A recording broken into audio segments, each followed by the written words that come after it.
there's a real big push now for people converting over to open space, which I know doesn't negate the tax, but depending upon the point system that they're given, you know, as far as is it a flood plain, or there's different points that they can accumulate, and like if you've got 6 points or 4 points, then they get a certain tax reduction on that, and I don't know what the moratorium is or how long they have to remain open space, or if it ever gets converted back. But you know, it just seems like with the economy, it's puzzling to me, why is there such a big push? And I know that's not on you guys, that's kind of a council thing. It just seems like there's a lot of open space going on right now, and it seems like now isn't a good time to be lowering our I think what they're trying to do is preserve some certain types of land, farmland, agricultural land, and some of the open space land that may have streams, may have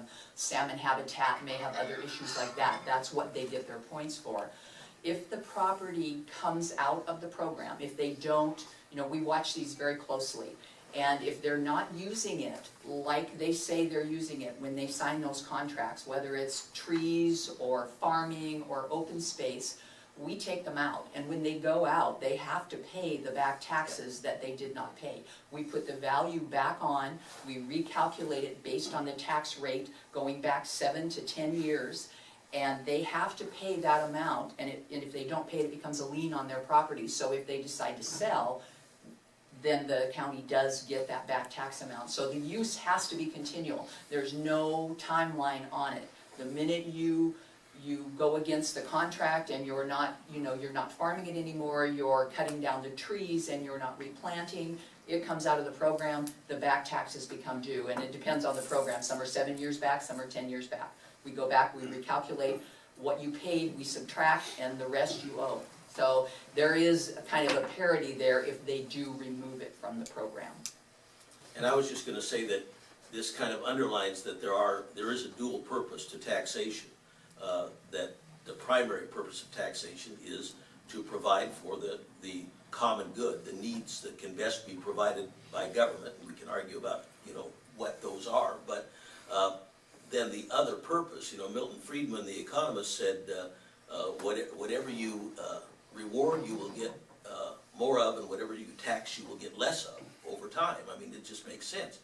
And so the tax code, not only property tax, but if you think about the federal income tax, it's used to encourage people to do things such as to give to your favorite charity, buy a home. You know, there's things that get you tax deductions.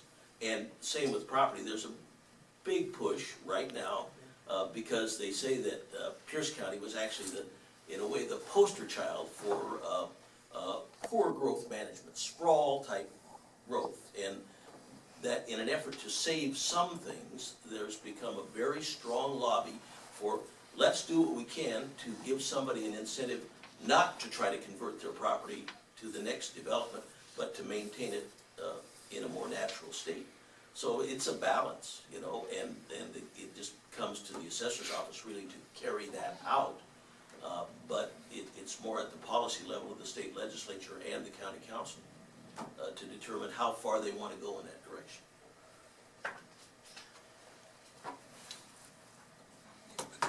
Anybody have any other questions? Mike, if you get elected, do you see any problems working with Billy?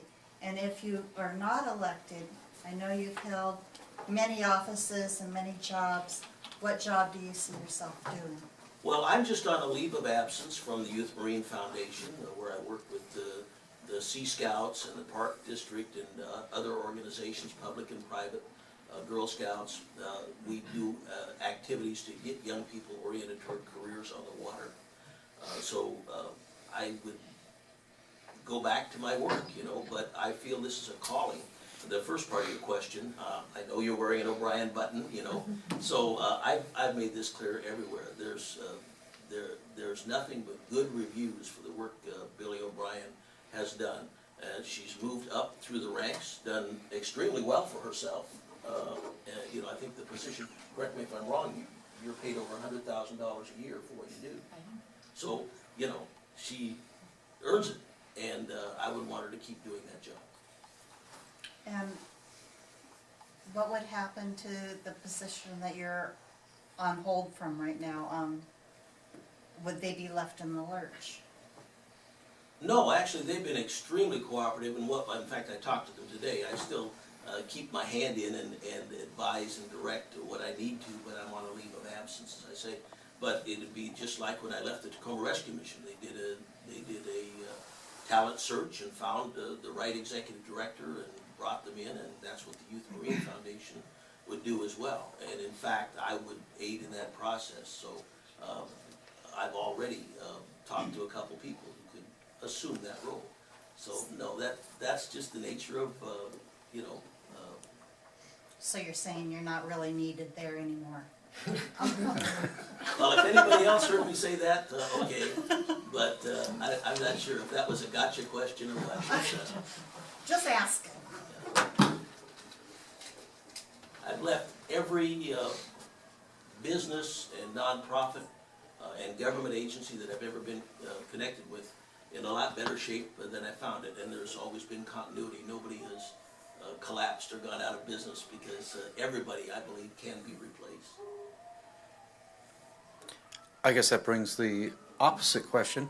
Billy, since you're employed by the department, what happens if you're elected to your position? I will no longer be an employee. I will have to resign my position and I will become assessor treasurer. I will continue to do the work I'm doing now and also oversee the functions of the appraisal side, which I have not been responsible for some years.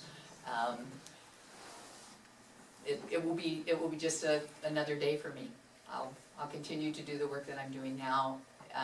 The reason that I decided to run was because I believe in the service that we're doing for the taxpayers. I believe in the staff in the office. They've come through a very difficult time. They're excellent. They all work very hard. I'm very lucky that I've been endorsed by most of them. Most of them have been supporting my campaign. And that's very humbling when the people that you work with have that kind of confidence in your ability. And so it'll just be another day. It'll be in a different office, but be another day. Okay, final question from me. Got to be snarky once. Who's Dale backing?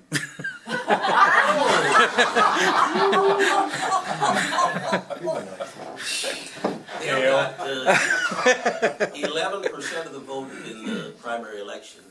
There are still some folks who do back him, but I would think that his endorsement, since 89% of the people voted for a change in the primary election, his endorsement would be a kind of a ball and chain that you'd be dragging around. I don't think it would be helpful. So I have not sought his endorsement. Wouldn't be too All right, I want to thank you guys for Mr. Farrell, Yes. he's endorsed me. Yes. Yes, he Thank you. And Spiro Manthau, who also ran in the primary, endorsed me. So The one gentleman who came in under Dale. has. Well, I want to thank you guys for coming out and fielding our questions, and there's a lot of coffee left in the pot and some cookies up here. If you guys would help us get rid of that and maybe just talk a little bit after the meeting. And I'll put, I see Billy has materials over there, I'll put materials there. Yeah. If you talk to your friends,